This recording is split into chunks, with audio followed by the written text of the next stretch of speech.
Welcome to our channel. ఈరోజు మన కథ నా ప్రాణమా పార్ట్ 16. మీ మనసుకు నచ్చే అత్యంత అద్భుతమైన కథ. నేను వెంటనే బయలుదేరుతున్నాను, మీరు జాగ్రత్తగా చూసుకోండి అని చెప్పి ఫోన్ కట్ చేస్తాడు డాక్టర్. అభి జానకమ్మ కాళ్ళను రబ్ చేస్తుంటే అక్షర చేతులను రబ్ చేస్తుంది. ఈలోపే డాక్టర్ అక్కడికి చేరుకుంటాడు. రండి డాక్టర్ అంటూ వాళ్ళిద్దరూ పక్కకు జరుగుతారు.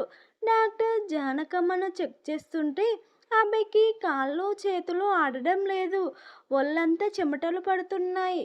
డాక్టర్ ఏం సమాధానం చెప్తాడో అని టెన్షన్గా ఉంటే అక్షర అభి వైపు చూసి కళ్ళతోనే ఏమీ కాదని సైగ చేస్తుంది. డాక్టర్ ఆమెను చెక్ చేసి అభి వైపు తిరిగి, మీ అమ్మగారు చాలా టెన్షన్ పడుతున్నారు, దేని గురించో బాగా ఆలోచించి బాధపడుతున్నారు. తనకి హార్ట్ స్ట్రోక్ వచ్చే ప్రమాదం ఉంది, కొద్దిలో ప్రమాదం తప్పిపోయింది. మీరు వెంటనే చూశారు కాబట్టి సరిపోయింది. మీ అమ్మగారు టెన్షన్ పడే విషయాలు తనకు ఏమీ చెప్పొద్దు, తనను కంటికి రెప్పలా చూసుకోవాలి అని డాక్టర్ చెప్పేసరికి, సరే డాక్టర్, మా మమ్మీని జాగ్రత్తగా చూసుకుంటాను అని అభి చెప్పి, నేను ఈ మందులు ఇస్తున్నాను, ఇవి రెగ్యులర్గా వేసుకోమని చెప్పండి అని డాక్టర్ చెప్పి అక్కడి నుండి వెళ్ళిపోతాడు డాక్టర్.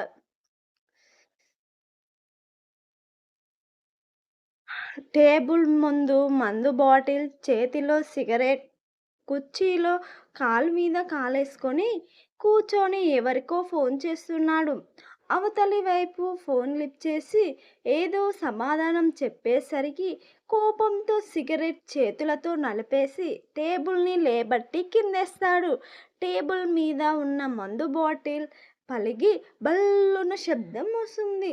వంటగదిలో పని చేసుకుంటున్న వాళ్ళ భార్య ఆ శబ్దం చప్పుడు విని పరిగెత్తుకుంటూ ఆ రూమ్లోకి వస్తుంది.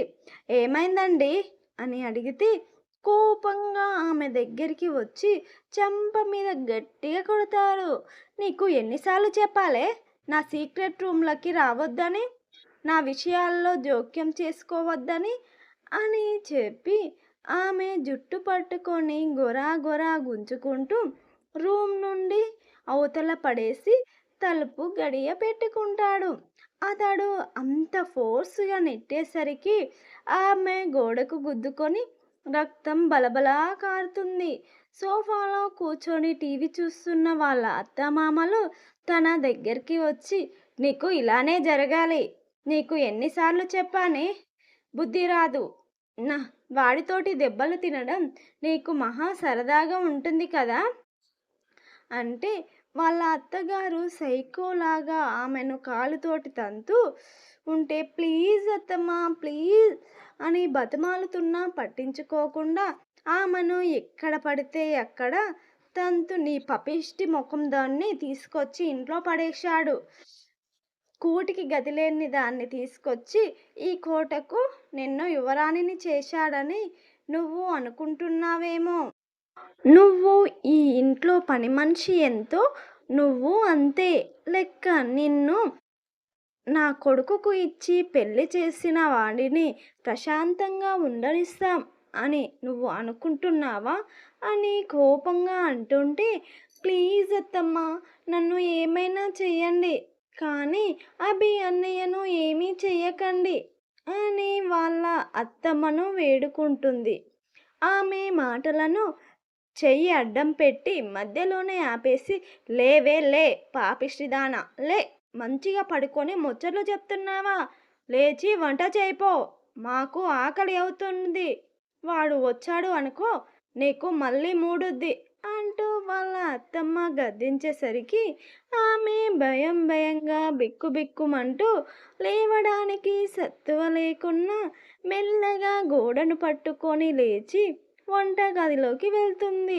వెళ్తున్న ఆమె వైపు జాలి దయ అనేదే లేకుండా కోపంగా కసిగా చూస్తూ రూములోకి పోతారు వాళ్ళిద్దరూ. అక్కడే పని చేసుకుంటున్న కామాక్షి ఇదంతా దూరం నుంచి గమనిస్తూనే ఉంది.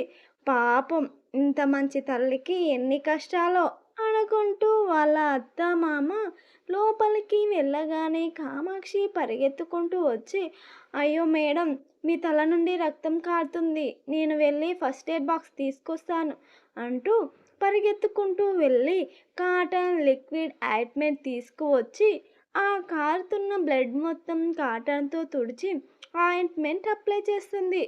నన్ను మేడం అని పిలవొద్దని నీకు ఎన్నిసార్లు చెప్పాలి అక్క? నేను నీకంటే చిన్నదాన్ని.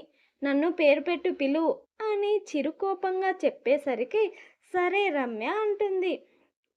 కామాక్షి సరే అక్క, నేను వెళ్ళి వంట చేస్తాను అంటూ లేచి వెళ్ళిపోతుంటే, నువ్వు నీరసంగా ఉన్నావు రమ్య, కూర్చో, నేను వెళ్ళి చేస్తాను అని వెళ్ళబోతుంటే, ఆగక్క, ఆయన చూశాడు అంటే మళ్ళీ నన్ను కొడతాడు అంటూ భయంగా చెప్పేసరికి, వాళ్ళు అసలు మనుషులే కాదు, సాటి మానవత్వం కూడా వీళ్ళకు ఉండదు.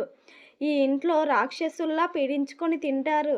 జాలి, దయ, కరుణ అనేది ఏమీ లేనే లేదు వీళ్ళకు అంటూ కోపంగా తిట్టేసరికి, చాలు అక్క, వాళ్ళు నీ మాటలు వింటే మళ్ళీ నిన్ను ఏమైనా చేస్తారో అంటూ భయంగా చెప్తూ అక్కడి నుండి వంటగదిలోకి వెళ్ళిపోతుంది రమ్య. వెళ్ళిపోతున్న రమ్య వైపు చూస్తూ, పిచ్చి పిల్ల, ఇంకా ఎన్ని రోజులు ఇలా భయపడి బతుకుతావో, నీకు మంచి రోజులు ఎప్పుడొస్తాయో అని మనసులో అనుకుంటూ బాధపడుతుంది కామాక్షి. తర్వాత ఏం జరిగిందో తెలుసుకోవాలంటే నెక్స్ట్ ఎపిసోడ్ వరకు ఆగాల్సిందే. ఇలాంటి ఇంట్రెస్టింగ్ కథల కోసం మన ఛానల్ని సబ్స్క్రైబ్ చేయండి. మన వీడియోకి లైక్ ఇచ్చి షేర్ చేసి మీ అమూల్యమైన సందేశాలను కామెంట్ రూపంలో తెలియజేయండి. హైప్ ఇచ్చి మన వీడియోను సపోర్ట్ చేయండి. ప్లీజ్ మన ఛానల్ని సబ్స్క్రైబ్ చేసుకోండి. Thank you.